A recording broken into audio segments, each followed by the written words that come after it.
दिल्ली का कुख्यात गैंगस्टर मंजीत महाल, जो नीरज बमाना की गैंग से मर्ज है, इस वक्त वो भी चर्चा का विषय बना हुआ है। गैंगस्टर मंजीत महाल की चर्चा अब से करीब 3 दिन पहले हमने सुनी थी, जब दिल्ली के बमाना इलाके में उसके भांजे की गोली मारकर हत्या कर दी गई थी। नाम आया था इसमें मंजीत महाल के सबसे बड़े दुश्मन कपिल सांगवान उर्फ नंदू का, जिसने मंजीत महाल के परिवार के लोगों को एक एक करके मारना शुरू कर दिया, जिसके डर से अब गैंगस्टर मंजीत महाल के परिवार और उसके रिश्तेदार भी अब उससे दूरियां बनाने लगे हैं। यानी कि अगर ये कहा जाए कि गैंगस्टर नंदू के कोहराम से मित्राव गांव में दहशत इतने ज्यादा फैल चुकी है कि जेल में बंद गैंगस्टर मंजीत महाल के रिश्तेदार भी अब उससे दूरियां बनाने लगे हैं।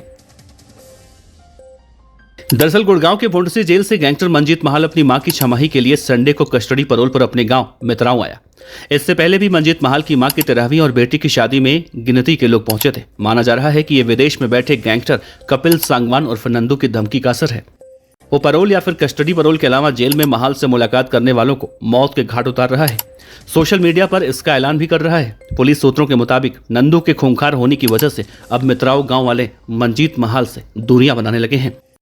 दरअसल अभी पिछले शुक्रवार को मंजीत महाल के भांजे दीपक की हत्या हुई। इंस्टाग्राम पर कपिल सांगवान उर्फ नंदू के नाम से बने अकाउंट से शाम को मर्डर की जिम्मेदारी ली गई। लिखा था, मंजीत महाल के भांजे दीपक का मर्डर हुआ है, उसकी जिम्मेदारी मैं यानी कपिल सांगवान उर्फ नंदू और वेंकट गर्ग नारायणगढ़ लेते हैं।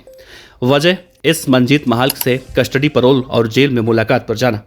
पुलिस सूत्रों के मुताबिक नंदू के खूंखार होने की वजह से अब मित्राव गांव वाले मंजीत महाल से दूरियां बना रही हैं। गैंग वॉर के लिए कुख्यात रहा मित्राव गांव साल 1992 से ही गैंग वॉर की आग में झुलस रहा है। इस गांव के अनूप बलराज की ढिचाऊ कला के कृष्णा पहलवान के साथ रंजिश से गैंग वॉर की शुरुआत हुई थी। इसमें 50 से ज्यादा लोगों ने उस वक्त अपनी जान गंवाई। बलराज का 1998 तो अनूप का 2003 में रोहतक कोर्ट में पुलिस कस्टडी में मर्डर कर दिया गया था। इस गैंग की कमान अब गैंगस्टर मंजीत महाल संभाल रहा है। दूसरी तरफ कृष्णा पहलवान ने मुख्य धारा में लौटते हुए राजनीति का दामन थामा है। पुलिस अधिकारियों का कहना है कि ढिचाऊ के गैंगस्टर उदयवीर काला, जिसके जेल में मौत हुई थी, और मित्राव के मंजीत महाल ने कृष्णा के छोटे भाई और पूर्व विधायक भरत सिंह की 2015 में हत्या करवाई थी। मंजीत महाल गैंग ने दीनापुर गांव में दिसंबर 2015 में नजफगढ़ के कपिल सांगवान उर्फ नंदू के जीजा सुनील उर्फ डॉक्टर की हत्या कर दी थी। नंदू इसका बदला लेने के लिए हत्याकांड में शामिल जेल में बंद आरोपियों के परिजनों और करीबियों का मर्डर करवा रहा है। अब तक इस मामले में कुल 13 लोगों की मौत हो चुकी है। पुलिस अधिकारियों ने बताया है कि अंबाला के नारायणगढ़ के गैंगस्टर वेंकट गर्ग और रोहतक के हिमांशु भाऊ के नाम से नंदू ने गठजोड़ बना रखा है। नंदू की तरह ये दोनों गैंगस्टर भी विदेश में बैठकर अपने गैंग को ऑपरेट कर रहे हैं। तीनों गैंगस्टरों पर दिल्ली और हरियाणा पुलिस ने करीब लाखों रुपए का इनाम रखा है। नंदू के अधिकतर शूटर जेलों में बंद है, इसीलिए अब वेंकट और भाऊ से शूटर ले रहा है।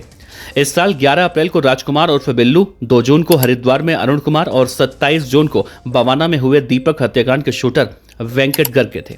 अरुण दीपक हत्याकांड के तीनों शूटर फिलहाल पुलिस की पकड़ से अभी दूर बताए जा रहे हैं। पुलिस के अलावा अफसर मानते हैं कि नंदू के परिवार समेत लंदन में होने के इनपुट है। यहाँ से बैठकर वो खुलकर खूनी खेल खेल रहा है।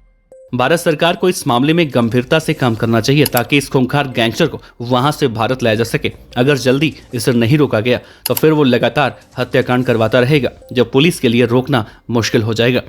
दूसरी तरफ नंदू का बड़ा भाई ज्योति सांगवान उर्फ ज्योति बाबा दिल्ली के मंडोली जेल के 15 नंबर में इस वक्त सजा काट रहा है, जहां से वो फोन ऑपरेट करता है और इसी के जरिए वो बी गैंग को भी ऑपरेट कर रहा है। कहा जा रहा है कि कपिल सांगवान उर्फ नंदू पर नकेल कसने के लिए मंडोली जेल में बैठे उसके बड़े भाई ज्योति बाबा पर भी बड़ा शिकंजा कसने की तैयारी की जा रही है।